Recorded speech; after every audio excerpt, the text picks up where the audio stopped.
Two roads diverged in a yellow wood. I could not travel both. I took the one less traveled by, and that has made all the difference. Welcome back to genevasspace. I'm Neva, and today is my second part of my reflection series over the past 10 years. And today, I kind of just reflect on that quote because I'm just sitting here in the middle of Papago Park, and sometimes life is not always a straight path. It's full of twists and turns, and sometimes you have to choose that path. And definitely for me, over the past 10 years, it hasn't been a straight path. It's been full of twists and turns, false starts, false promises, and lessons learned. So today, as I explore Papago Park, I want to share them with you, some good lessons to take with you.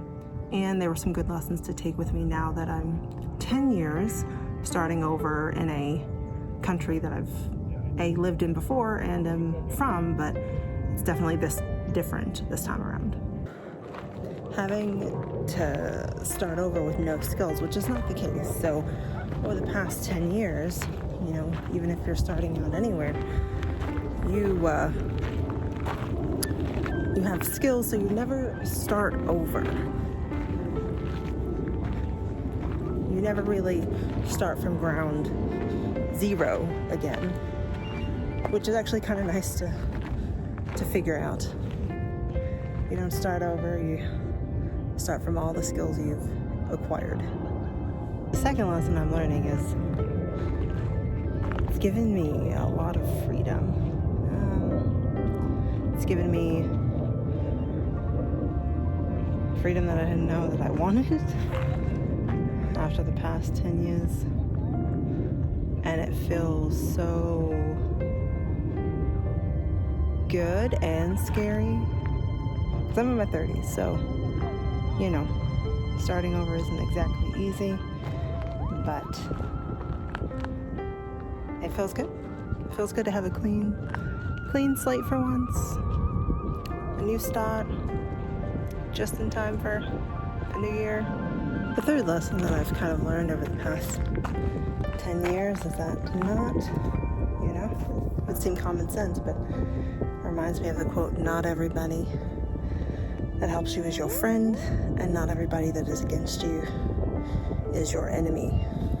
Sometimes the people that you think are your friends, there's false promises, and sometimes you think the people that are your enemies are not really your enemies, you just don't agree. So I always keep that in mind. It's like in the back of my mind now after these 10 years and starting over. It's a good saying to keep in the back of your mind, I think. There's no shortcuts, and you don't need to rush. Slowing down isn't failure, you're not rushing, you're just going at your own pace. And there's no ending, right? There might be a goal, but there's no deadline, really. Like, you have your goals, but then there's no deadline. Like, the end of life is the deadline. So slowing down isn't a bad thing. There's no need to rush. It's a good thing. It allows you to take in and process. I will see you in the next one for the third part of my reflection series. Bye for now.